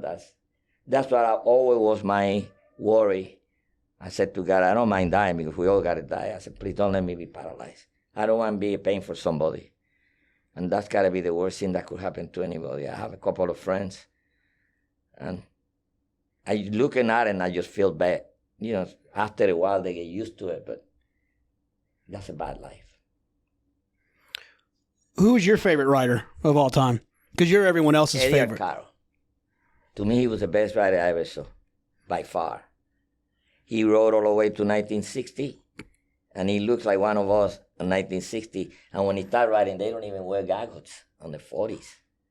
So, you know, he improved. His riding improved. Now it's easy to learn. I wish, if I would have learned how to be a jockey now, I probably would have been better than what I was. Now you got the exercises. You could get to ride a horse. You watch the film. Before, the only time we watched film was when I shot somebody else. They called me for a movie. That was the only time you could see a movie. And you didn't have the exercises. The first time you hit a horse was the first time you rode in a race. Because in the morning, they don't let you hit the horse. First time I rode, I forgot to put my goggles on. I thought I was a big shit, you know. I really said, oh, he's going to be good. I forgot to put my goggles on when the dare hit me on the face. Man, I never had that happen. Outside fan, my father came and said, you got 1 week suspension. Every time I did something, he suspended me more than the steward. 1 week suspension. Go around 3 horses, 1 week suspension. Hitting on the turn left hand, 1 week suspension. I said, man, all the time. He used to really, really get after me. I knew when I was doing good when he didn't say anything, but he never gave me a compliment. He never came and said, when he didn't say nothing after the race to me, I said, I rode good today. Because every day he find me some. That third horse you rode should have won it. You went around too many horses. You're too far behind. You're going too fast. Yeah. He was hard to please him, but I guess he made the best out of me. How were you? Were you like that with Johnny and Manny and Irad and Jose? Were you hard on them when they were coming up, or no? When Johnny came, a friend of mine called me and told me, I got a kid I want you to take to New York. But I was almost on my way out. I was riding, but not that many. My wife was training, and I was in and out, just taking it easy. And I said to him, man, I said, Tico, man, New York is tough. I said, it's not as easy as it is, as the people think it is. If you don't have a stable, you suffer. He said, no, this kid is going to be good. This kid is real good. He's a good kid. He's a good family kid. He's poor. And he really wanted to. I said, send me some film. He sent me film. I'm watching this film. I ain't see anything that I like, man. Even now, when I see my film, I'm embarrassed. I said, man, I was so bad and I thought it was good, man. So I'm watching this film and I'm going, no. The doorbell, I opened. It was Richie Allen, the baseball player. Sure. We used to be good friends. He said, brother, how you doing? Good. What you doing? I said, I'm watching some film that they sent me about a kid here. Let me see it. He's looking at the film. I said, I don't think he's going to make it here. Look, it's so green, man. He said to me, you know, brother, I could see something on him of you. He said, something. He said, hit me. It's something that can put me together with you. I said, Richie, man, it's terrible. I said, look, it's, in the middle of the track. And he said, brother, he said, you should give him a chance. He said, I can't. I said, you want to be his agent? He said, yeah. I said, you do? Call my friend. Send me that kid back. Next day, Johnny's in town, in Richie. He's sleeping on the sofa. Richie comes pick him up every day, take him, introduce him. And then he started getting, a little better. So one day, we riding a race. We're driving together. I said, Johnny, I'm going to give you one advice. do not run on my inside. Okay? Don't forget that. You do anything you want. Do not run on my inside. Because I used to leave that hole on the inside open a little bit, soccer hole. So I could ride him too. So one day we ride and he's in behind me and he yelled, Junior, it's me. I let him have it, man. So we driving back after the race. And he said to me, man, you shot me off real bad. I said, what did I tell you? Don't announce yourself in the race. Don't tell me I'm here. Don't tell me it's me. And it doesn't matter. My wife used to get mad at me. She was riding with me. I shut him off 3 times one day. And she was pissed off, man. First time I ever saw her mad at me. So I told her, I said, don't announce yourself. When you're going in the hole, go. Don't drive to make a hole. Don't drive to get there. Because when you drive to get there and the other guy go a little bit, and you run out of horse. So that was the and then one day he rides a horse. He hits him right-handed. The horse dropping behind horses. He pulls him out. He hits him again 3 times. Gets be like that. So I don't say anything in the jockeys, but we was driving back. I said, you know that you should have won that race, right? He said, yeah. I said, why don't you hit the horse left-handed? He said, I can't hit left-handed. I said, what do you mean you can't hit left-handed? I can't. I said, but you're not going to be a good jockey, you can hit left-handed. I said, every jockey in the world hit left-handed. Even bog boys that never ride, they hit left-handed. You got to learn. So I had him on the exercise. So I used to put him in. That's okay. Put your stick on the left hand and start riding and hit at the same time. So he was doing and doing. I'll be back. So I went upstairs to take a nap. So an hour later, my wife wake me up. I said, man, he said, that kid is going to die. He said, he's sweating. And you had him in there. I said, he'll appreciate it when he gets older. I said, right now he hates me. I said, but when he gets older, he's going to appreciate that. Johnny had the best left hand in the business. That was, to me, that was like an extra weapon. When he came into the stretch, and I could, when I was watching the race with Tad loved it because I knew every move. Okay, Johnny, stay there. Go around, Johnny.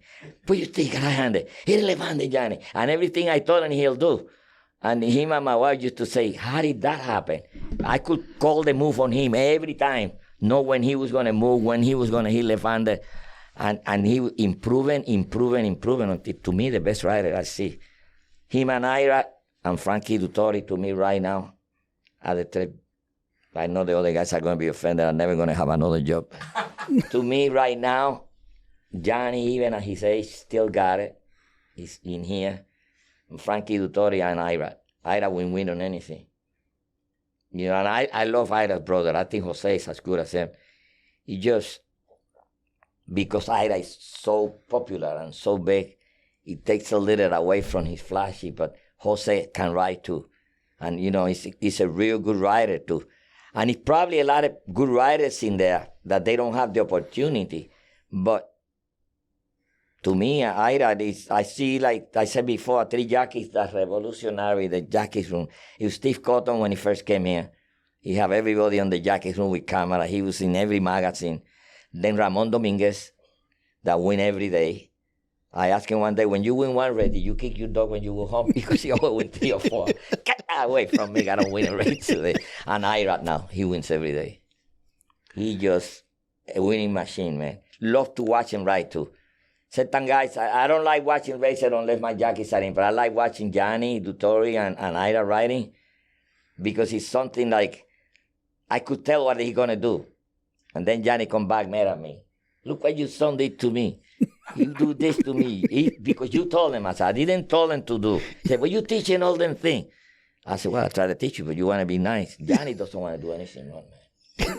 I mean, I met a lot of people in my life, but one day I was walking with him in Saratoga. We was going to see Bobby Franco. And just when we hit the corner in the training track, the corner on the first turn, I see a wallet. And it was so much money inside the wallet was like, so I looked at the wallet and I look, Johnny, a wallet, man, I grabbed it. It's a lot of money here. I said, well, we're going to split it. I said, no, you're going to give it away. I said, give it away to what? In Puerto Rico, fine, keep it. No, this is not Puerto Rico. I said, come on, Johnny, man, look, there's nobody around there. No one, not a single person. That's to us. Nope, you're going to get, I said, but who are we going to give away? Well, we're going to stay in the tree. Who lost a wallet with $1,000, something like that inside? So all of a sudden, it's 2 ladies walking by. And Johnny goes, did any of you ladies lost a purse? And they didn't even look at us. And he said, anybody lose this? That's mine. And he gives it to them. I said, Johnny, He said, you was going to keep it, and if I was on here, I said, you bet you ass I was going to keep it, man. I mean, who's going to find something in the middle of the road? I'm going to pray, I got something in here. He's so straight. I mean, he don't like lying. He doesn't like when you do something, like, I told him, I said, you too clean as a writer, and when somebody does something to him, he gets mad. He calls me every time to give me Ira, and Ira is like his son. Ira loved it. And Ira called me and said, Johnny's mad at me. What did you do? No, I'm tied him up a little bit, but he was yelling at me. So every time Ira do something to him, he calls me and tells me, look what he did. So I don't know, it was a steak here about maybe 3 or 4 years ago. Johnny and Ira put the elbow on it. I think I know what you're talking about. The horse win the mile race, a 3-year-old mile race. And Ira win, beat Johnny and Johnny claimed foul, but they left it. Oh, was it Zandon and Mo Donegal? Yeah. Yes. That horse. And the Remsen. Yep. Okay, so I'm in the airport, and Johnny's in the airport. Johnny's going to Miami, but his wife's coming to New York, so we are at the airport sitting in there. And Johnny said, come, you got 2 seconds? I said, yeah. He said, come here, let me show you some. He shows me the race, the head on shot. He said, look what your son did to me, elbow. I said, did you claim foul? He said, yeah, but they didn't took him down. And I said, well. He said, don't you think that's not nice? I said, I think it's very nice. He beat you enough. You two are the same. I knew it. I'm losing my time asking you. I said, what is nice to him? It's bad to you because you got beat, but it's nice to him you win, and they left there, But every time they get into trouble, I put his head down to Johnny give it to him. He used to give it to me too once in a while at the end. Last one, JK. Yeah. We're editing. Does Tory pay you a royalty every time he does the flying dismount? Nah. I met Dutori before he was a jockey when he was in California, and I met him, and we became real good friends. I copied that from Avelino Gomez. He was a Cuban guy, and one day I was looking at the magazine, and I saw him in the air like that. And the first time I went on a horse here, somebody took off behind the gate, and they came, and I rode the horse and win, and I jumped. That's a picture that I have on my face. I jumped out of the horse, and I became famous for that. I don't know why, but you see this picture here? That horse, Opera Club was his name. I was in the jockey's room. I wasn't riding at all, nothing. And I just sat there because after the A race, they give you free food. So I was waiting for the A race so I can eat for free. I'm sitting in there, and the guy said, anybody open for the 3 horse? I look, and it's 5-2. I said, 5-2? I never rode a 5-2 in my life in here. So I pick up the man. Also, he took off behind the gate because he thought he was sore. So when my body came back, he said, man, you should have never picked up that man. I said, he said, that horse is sore.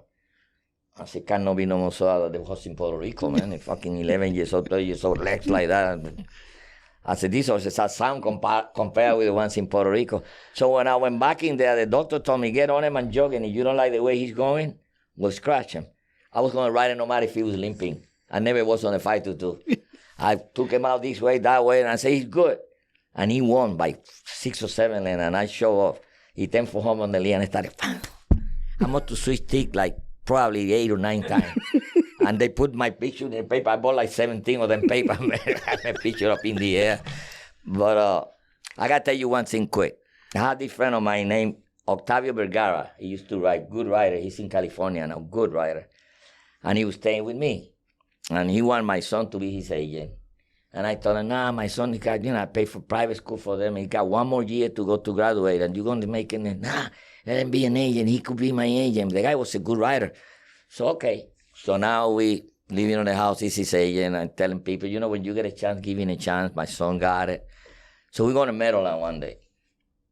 Papa, I'm going with you. I used to go to Maryland. After Maryland, I used to run out, go for party. Papa, I'm going with you. I said, no, you're going with me because I'm going to the city. I thought, well, I'm going with you. Okay. So we're driving. I'm 1 on the first, 1 on the third, 1 on the A race, which is the future. He rides 1 on the A race. We parked the car in Maryland. We're going in. He said, Papa, call me when they check in for the 7th race.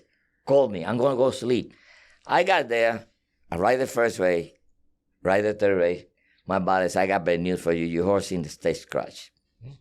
I went to play ping pong. We play ping pong. We play cards. They have a gym at the time, and I used to hit the heavy back. I'm doing all kind of things. All of a sudden, I hear, anybody open for the 5 horse? 522. Oh, my favors, man, 522. Serve me. I said, you ride him. Put the corner, look at the horse, do good. Get to the paddle. When I get to the paddle, the trainer said, Angel, thank you for riding this horse. What happened to Octavio? I forgot. I said, well, he must have got sick because we came together, but a lot of jockeys got sick in the kitchen, something better. I'm trying to protect him. Now I feel terrible. Now he's sleeping. I win the race, come back, he's still sleeping. So now I take a shower, I'm leaving, and I said to the guy that cleaned the floor, I said, when they open the door for the last race, call the guy in the bed. I go to the parking, put my car, put the heater on, I open the window like this because the guy he has a reputation, he like fighting and everything. So I'm sitting in there, I said, now I got to listen to this guy when he come back. Jesus Christ. I know I'm going to have to give him the check. First of all, my son is Isaían, and second of all, I felt the bad, but I didn't do it on purpose.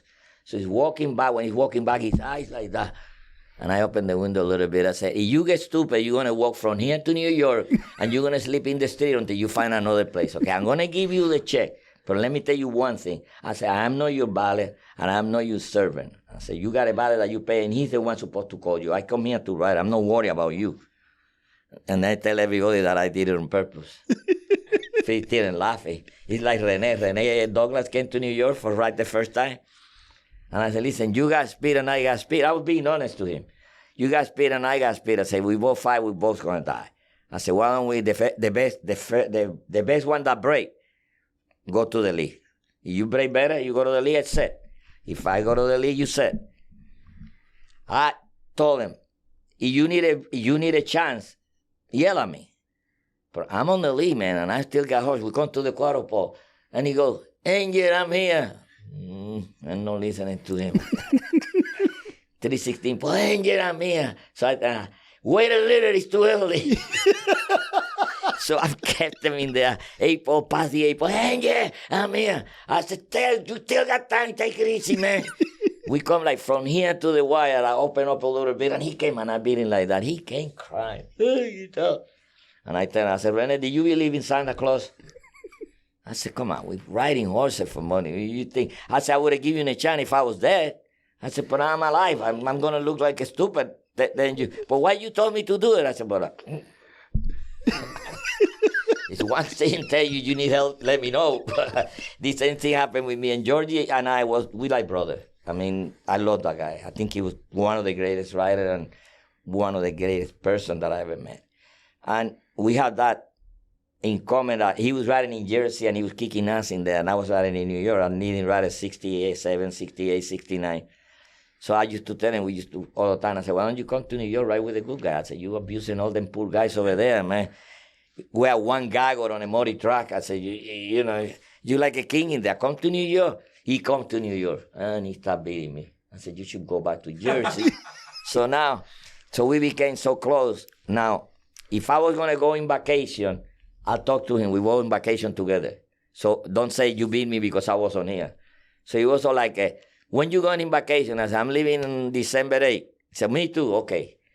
Now we made a deal that we don't ride on Good Friday because in my country, Good Friday is a very serious day. No, I don't know about now, but when I was a kid, not even radio, everything was like, nobody works. So one day I almost got dropped twice, and after to my valet, I said, I must have got up on the wrong side of the bed, man. I almost got dropped twice. He said, today is Good Friday. I said, that's why. I promised I would never ride on Good Friday. So Georgie and I shake hands. We're never going to ride on Good Friday. 7, 8 years went by. One day, Tony Mato come to me, I need a favor from you. He's my agent for years and years. What can I do for you, Tony? He goes, I thought he was going to ask me for a raise or something. So I need you to ride a horse for me Friday. I said, whoa, Tony, Good Friday. No. You got to help me. I never ask you a favor, he said to me. You got to do that for me. I said, Tony, I don't ride on Good Fridays, man. I said, I promise that I won't do that, and I don't want to go. It's only one horse. You could come, ride the horse, and go. I won't put you on anyone. He said to me, you know how many favors I do you every time you want to go out, girls, and every time you want to do this, and I'm always backing you up. He said, now you owe me a good one. So he bought me so much that I had no choice to say yes, because the truth was that Tony do this for me, Tony do this, Tony do that. So now I get to the jockey's room, and my valet said, Boss, what are you doing here? You never ride on Good Friday. I said, my agent bugging me about breaking my chap about riding this horse. So I looked at the chart when I was going to go out. Philly run 4 times and won by 10, 7, 8 lane with Georgie on. Philly called Banegala. And Georgie was riding it. So now I felt terrible. She won. My agent, being smart, would tell the trainer, my job never rides on Good Friday, but I ride him, but I have to ride him back. So not only that, man, I thought it, and that day he didn't get mad at me, and I felt it bad because he looked bad. It made me look like I did. It's like you walk into a place where they kill somebody, and you, oh, look, they kill him with this gun, and you got the gun in your hand. I said, now I'm guilty and all that. But things went by. Georgie never really, he was a little, but not mad. He got mad at me when I got disqualified in the Travers. Yes. Because I bet on him. He didn't talk to me for a month. He wanted to divorce me as a godfather of his kid. Told his wife he want to send a letter to the Pope. And both, he got 3 kids and they all call me Padrino. And he's still mad. No, he still think I did it. He's not mad, but he still think I did it. So I'm watching the race the other day. At YouTube, and then YouTube, the old races, you know, I said, oh, Travers. I'm watching it. And I saw what he saw. I passed him on the quarter pole. He was there, like lane 4th, and I passed him. He was inside. When we came to the 8 pole, he decided from there to come outside. I don't know that. My horse made the lead and do this, one of these shit that he does like that he used to do. So my thing was to look for company for him. When I turn around like that, you could turn around, but you can only see certain, you know, it's not like turning around completely. When I turn around, I saw red colors in there. So I pointed my horse out so he could see the horse. I don't know, Georgie was in the middle. We pulled up, and he was photo finish. He said, you win, you coming down. I said, coming down for what? He said, you almost dropped me. I said, are you kidding me? He said, yeah. I yell at you. I said, yell at me in the 16 point. You don't hear anything in Saratoga. But he don't believe that. So now they take my number down. So we go to the movies. I mean, he's like my brother, you know. I figure he's going to give me a hand. The steward said, Georgie, anything you had to say? He goes, no comment. There's 10 days. So I came back. I said, coño, compa, man. He said, I don't want to talk to you anymore. I thought he was kidding me. I'll talk to him and he turned his face for half a month. And he was bothering me because I know I didn't do it on purpose. And I know he was a good friend. He's like a brother. He lasted a long time. So his wife called me one day. He said, you know, Georgie wants to send a letter to the Pope. I said, you can't do that. This is not a horse that you can't send calls or anything. You can't take me off as a grandma. In this way, Angel is not a grandfather anymore. I mean, to this point, he think I don't know how to talk to him in 2 weeks. But the last time he came to the house to see my mother, we were talking about that. But I never mentioned that because I know I'm still sensitive about it. But I didn't do it. Seriously, I didn't do it. The only thing that I did on purpose one time on him and he didn't get mad was we rode in a race in Saratoga. He was fighting for leading rider. And I'm stuck going into the first turn on a horse. He's running off with me. And he looked at me and he called me fool. He said, fool, you want out? Of course he asked me. I'm like, yeah. Yes. So the problem is when you hold him a hole like that and you turning, the speed carrying more. When I went to the hole, I hit him and sent him 3 horses wide. He came back. I said, not only that I give you a chance, then you go and screw me there. I said, I didn't mean to do that. I said, but I'm sorry. Thank you for the chance. 3 races later, we're coming into the 3-8 pole. I had 2 horses in front, and I had like 3 horses in behind, and I'm sitting in there. And I hear a voice, foo, foo. And I'm not paying attention. Foo, give me a break. And I'm not paying attention. Foo, screaming real loud. So I said, you live? Yeah. I'm sorry, man. I kept him there. He came back. He was so mad. No mad to fight, but mad. I give you a chance before, and you bother me after I give you a chance. Now I needed a chance. I said, you asked me if I wanted a shot. I say yes. I didn't ask you for a shot. You asking me for a shot, but you're live. You even told me that you was live. If I let you there, you're going to beat me. And I told him, I said, Georgie, listen, let me don't say, I'm going to be honest to you. I love you like a brother. You know what? I don't ride and you ride. You know what I do? I go like that so you don't win. No, please, don't win. And my valet told me, why did you do that? When you riding, that guy's yelling for you. Come on, compa. He goes crazy yelling for you win. I said, man, I can't do that, pampa. I go like this. I tell him that don't win. So one day, Lafitte came from Aretan to ride, and I'm on a horse that is 35-1. I'm on the paddock, and the trainer said, I'm going to pay you $100 on the horse to give me a ticket. I put him on my boot, and look at 35-1. He got no chance. So Georgie's in the race, Lafitte's in the race, Lafitte's on the favor. So I said to Georgie, the trainer, bet me $100 on this horse 35-1. And Georgie said, did I get half? I said, no, you get 1/4 if I win. No, 1/2. I said, no half. The race is going. Georgie's on the lead. I'm laying second, and I got on the backside, and I went way out. So Lafitte had no choice to go inside. When he started going inside, I started coming in. I got in behind Georgie, so he had to check. So now when he checked, I figured he's going to go around. I go out more, so he can go out. So he goes again. So now, boom, he bullies himself. He gets in there. Georgie, he sent to me. I hit him to him. Past the 3A, police screaming. Hey, Georgie, he sent to me. I hit it to him.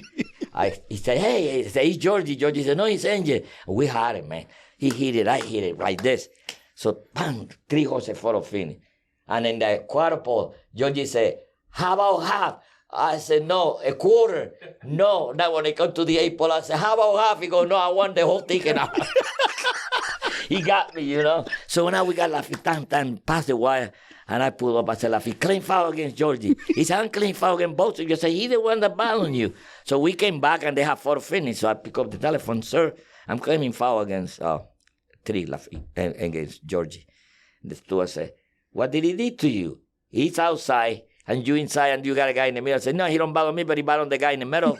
And he's my friend Lafitte, and he was screaming for his chance. So now they got inquiry, and I'm in the jacket room watching the TV. Oh, San Agarrado, oh, take him down. Oh, take him down. Take him, and boom, and they put all the numbers off. And I screamed, yeah, they took both of us off. Down. So I walked to Lafitte and said, Lafitte, will you give me a hand in the movie tomorrow? He said, I don't hit you because I like you. I said, how about the day that he came out? He liked to fight Lafitte all the time because he lose a lot of weight, and he was a clean rider. So I said to him, the day you learn how to screw somebody, you won't fight anymore. I said, my father always told me, screw them before they screw you. I said, you got to learn how to do it. I said, because he'll be 2 horses here, and he'll be sitting here, and if I move or anybody move, I'm pushing him behind, he gets mad, but that's part of racing.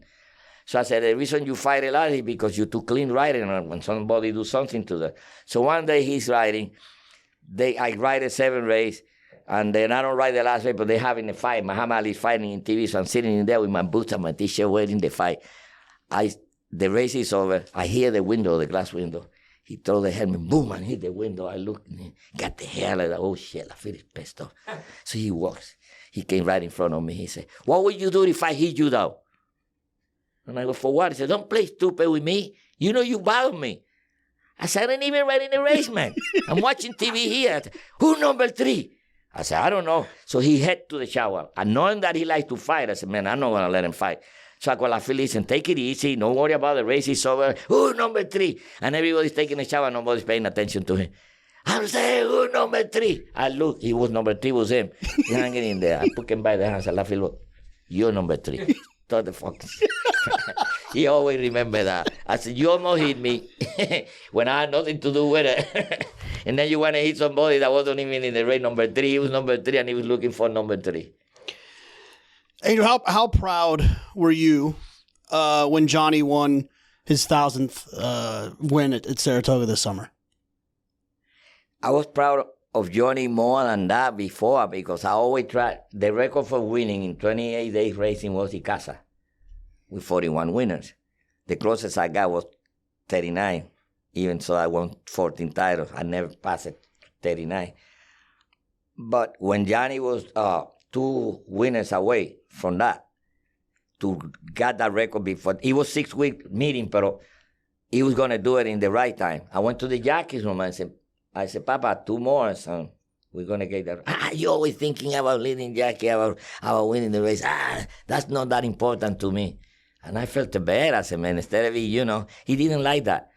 You telling you fighting for leading rider. The first thing he told me when we went to a meeting, don't start fighting for leading rider. Only Saratoga, he gave me a green light. Saratoga, he let me ride more horses. But he wasn't into it. So I was proud because he did that. Then I was proud for all the accomplishments that he did with me. But when he won the 1,000, I didn't have it. But I mean, I had him for a long time. But I'm always proud of whatever he does. Because to me, I figure I was like Michelangelo. I make it pain. He was my best of them all. I mean, he's like, Johnny's the kind of guy that got everything that you want. He's a gentleman. He loves to help people, his friends. He's a great rider. But he doesn't have a good opinion of horses sometimes. Because he told me Uncle Mo was no good. And what was the horse that Chuck McGay he had that was by Castellano wound up riding Honor Coat? Code of Honor. Horse, Code of Honor? Black horse with face. Yeah. Or Honor Code or Code of Honor Code. One of them. I saw that horse when he was a baby in Ocala with Jay. And I chased him because Jay have horses. And I chased it to the barn. And I said to the guy, who's the horse? He said, you like it? I said, yeah. He said, he brought him out. And he said, he's by Pindi, and the mother was a state winner. I said, who's going to have it? And he said, Chuck McGahee. The next day I got back to New York, I went to Chuck. I said, you have a horse that they're going to give to you that I want to ride? I said, God damn, I don't even have a horse, and you're already hustling me. I said, man, because I really want to ride this horse. Every single day, he said, how's my horse? Now it's my horse. How's my horse, Chuck? Oh, it's okay. When you going to work? No, I don't need no rider to work him. I said, come on, man, let me come and work. And I said, can I bring Johnny to work in one? Can I? Well, one day he said, okay, I'm going to work on Saturday. Bring Johnny. I said, Johnny, tomorrow we're working a horse from the gate for sure. There you go, going to get in trouble. You know Taddy's going to have a horse in the race, and now you're going to get in trouble. I said, you know, Johnny, you know what he told me? He said, give me your book. He said, you see all these 5 races for baby? Give me the one that Tad doesn't have one, and I'm going to run on that one. Doesn't matter. So we went through the book with Tad. Doveros did, the 34-4. He said, Maiden going 7-8. I said, you need this way, boss? No, 00. Okay. I said, shoot, okay, we all right. We're going to ride this one. Johnny's going to work him. Goes to the gate. I got my alarm here. I got 59-4. I said, maybe I'm wrong, but that's close. So I go to the clock. I say, how fast you got that horse, Johnny? He said, we got it on 51-4. We're going to give you in a minute. Oh, man. I come back. And I said, Johnny, good, huh? I hope won't win until big. Probably 3 or 4 years old. You know, Chuck doesn't take a band with horses. I said, because he never gets the baby. He always gets the old horses. I said, but this horse can run. It's just a horse. He run first time, right? He's 17 lengths out of there on the mud and say, oh, my goodness, he's going to be yelling at me, man. Horse come flying and win. And I never got to ride him back. And he turned out to be one of the best horses at the time. And he told me he didn't like it. The first time he rode White Dan. I got him. I called the agent that used to have Le Peru, Steve Pass or whatever his name is. Called me and said, listen, I'm not going to be in town, but this horse is going to be open. If you want to get on him. He said, here's the number for the Charlie, the trainer. So I called Charlie Lepresti. I said, Mr. Lepresti, I said, any chance that I can ride that horse with Johnny? He said, you want to come and ride him? He said, yeah. I said, yeah. The only thing I'm going to need is the tickets and, the plane ticket and the hotel. He said, oh, no, and 10% across the board. I said, oh, no, we don't do that. I said, oh, I'm going to get off a lot of horses here to go and ride him. And say, you want to talk to... And I didn't know the owner of the horse I used to ride for him when Nehru had the horses, the old man. So 3 days later, he called me back. He said, okay, you get the expenses and you get the 10% across the board. You come, okay. Johnny called me from Kentucky. He said, are we coming in here in 2 days? I said, yeah. He said, who did we ride? I said, why is that? He said, that horse got no chance. I said, a grass horse. I said, no, Johnny, he runs good the pole and he runs good on it. I said, the only time he run better on it there because he was sprinting 3/4 on a brisk or something like that. I said, that's a nice horse. No, I'm not going to go there. Tell him I'm not going. I said, man, I begged the guy to give you the tickets and everything, and now I'm not going to call him. So I called the guy that sent me Johnny back here. I said, listen, Tico, man, I have a problem, man. What's the problem? I said, Johnny don't want to go and ride this horse. And I committed myself, man. And he said, well, I'll talk to him. I said, yeah, but don't tell him I told you, because then you're going to be mad at me. So I called Tito, the guy that is an agent for Edgar Saya. He's good. Tito, I said, check me this horse. He looked, he said, Angel, that horse got a good chance. Now I look, and the horse he had to be was a horse called Mission Impossible. And I used to get on him for that. So I said, if this horse is a half of what I think it is going to be Mission Impossible. So I said, Johnny, you know what I'm going to do? You don't want to ride. You wait the day of the race, you call sick. Don't ride. I'm not going to call the guy and tell him to take you off. And look at the horse, what he did. That's why the guy, when he won the Cliff Set Award the first time, he said something about me. Thank you for anything to trust me. I said, it took me a long time to convince him to go there. But when he rides him, then he realized, because I guess, I don't know, I got something that I could tell when a horse can run early. For some reason, I could tell when they can run. Tad used to love me for that. He loved when I used to tell him. From 1 to 10, 8, 9, 10, it was good. If he was 6 or 7, really? So there's a couple more I want to get before we get out of here. And I think I've told you this one before, but one of my first derbies I ever went to, I loved Verrazano. So I was in line betting Verrazano. And then I went to go make a bet for a friend who had called me to bet, and I'm standing in line, and I was standing behind you. And you bet on Orb, and you were riding Verrazano, and I just felt like, oh my gosh, I made the biggest mistake of my life. Angel Cordero's in front of me, and he just bet on Orb, and Orb won. I love that. I told Johnny, I said, this will probably win the Derby. I said, but if you get off this horse from that, we're going to close the door. We're going to lose a whole band for one horse. I said, it doesn't make sense. The same thing happened when you won't believe this, but this is the honest truth. When Barbaro broke his maiden, I was watching the races, and I called the trainer, and I said, any chance that I could ride a horse? He said, Jesus Christ, I didn't even cool him up, and you're already hustling me. So the horse turned out to be good. Now, Prado wins on it in the Florida Derby, but whoever was Prado saying looked like he had another horse that they were supposed to be good, so he didn't want to give Mr. Matt a call yet. So I bumped into Mr. Matt in Kentucky, where I used to go with that. And after the race, Mr. Matt said, you want to ride Barbaro? I thought he was kidding with me. And I said, are you serious? He said, no. He said, that agent never called me. He never called me to tell me yes, no. He said, if you could ride him, you could ride him. And Johnny was with me. Johnny heard him. So I said to Johnny, you know what happened? We've been riding Bandini for Todd. And I said, if you get off that horse, we're going to be in trouble. I said, but that's a horse to be Barbaro. And Tito no, because Tito heard him in the telephone. Tito was staying with me when he called me and stuff. So the next day, Mr. Ma went to Johnny again and said, your agent still got me on hold. He said, look like he doesn't want to ride the horse. But I told him, I said, I want to ride him, but if I ride him, I'm going to get in trouble. And I don't want to lose a whole band for one horse. It doesn't make sense, I mean, even so that the Derby is one thing that you want to win. So I could have rode him too, and I did it. Verrazano, I got off to ride Verrazano. My favorite story, well, one of my favorites, there's a lot of good ones, but one of mine that we have to finish with is why George Weaver's dog loves you so much. Yeah. Well, I was dating this girl at the time, and I told him that I was invited to go to dinner. She didn't want to go. She didn't want nobody from the restaurant to sit with me. So I said, I go and I bring you some. What do you want? She said, steak will be fine. So we sit in the table, we eat. He was sitting, and I said to the waiter, listen, when you bring the check on the side, give me a steak. What kind of steak are the big ones? Yeah, like a ribeye or something. Yeah. Medium well to go. You say yes. Well, we eating, and people take, the thing after they finish. So the guy give me the bag. I put him in there. George get his bag. I get to the house. I said, baby, I got a surprise for you. You're going to love it. I opened the box, man. Pieces of meat. You could tell somebody was eating in there. And she said, that's all you got for me? And I looked at her, and I was embarrassed. I said, they must have made it. They made me go, no, you don't have to go now. And she got dressed, and she left. So the next day, George said, oh, my dog love you, man.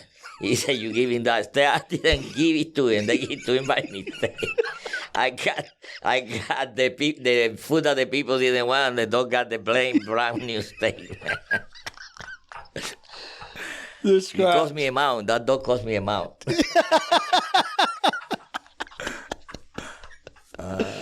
Angel, I I speak for all of racing that we appreciate you. We appreciate what you've done for the game, what you mean to the game. Every sport needs that one person we can all look to that is the greatest, and no one argues about it. And that's you. Well, thank you. I'm so proud to be together with Johnny and Todd, two champions, before they was come champion. You know, when you call a shot like that, that's a big shot to call on two people. So to me, I was proud to be part of it, to see Johnny grow up and Todd grow up together and become champion like that. Became one good friend with Todd. You know, he got a lot of respect for me. I got a lot of respect for him. And most of Johnny's success, we owe to him. And he made my life happy after I quit riding, to let me get on all these good horses, send me out of town with him, go with him, learn a lot from him. So he used to put me on the horses in the morning, and every time something went wrong, I blame it on somebody. Well, the guy next to me, he go too fast or he go too slow. So one day he said, Double O, he said, I know I'm younger than you, but I'm going to give you an advice. He said, when you learn how to take responsibilities on your own, you're going to do much better. And you're doing good, he said, but you're going to do much better. You got to take responsibility on you, and you can't blame it on somebody else. So one day, we had two babies coming from Saratoga. They're going to run in entry on a baby race. It's 5 horses. One horse is crashing the paddle. One horse flipping the gate and kick one of that horse, and they crashed both of them. So now, we come back the next morning. All the exercise boys, these horses come from Saratoga and they don't school and good. Look what happened, and they complain. And Todd gets away. He said, you know what? Don't blame it on nobody. It's my fault. I train the horse. I hire the guys. I'm the one responsible. No, nobody else. I said, you responsible, boss? He said, yes. I said, congratulations, you just fucked up that race. I never heard him curse in my life. Never. I've been around people. That's the guy that takes a bad news better than anybody else. You can tell on his face that he's not happy. But he won't never curse. So one day I told him, boss, did you know how to curse? Did you know how to say this and that? And no, never. Got the same employee for a long time. He's a gentleman and he's a professional. And he has things that I admire from him, like he could be as mad as he could be. He don't blame me. When we was going, before he won any Breeders' Cup, we're going to work the last word for Acharo and Spy Town. And so he said, okay, Double O, I want you to work Acharo. He said, he never worked that far, We want to go 5/8 and let him gallop out.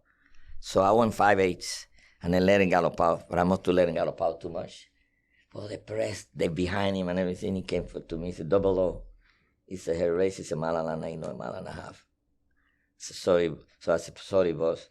Sorry, I fucked up your work, man. I'm really sorry. Don't worry, Double O. It's only $2 million race. That made me feel worse. So now we're going to work a Spy Town. So it's okay. So you don't mix up. We're not going to put you in a Spy Town. We're going to put you on the other horse.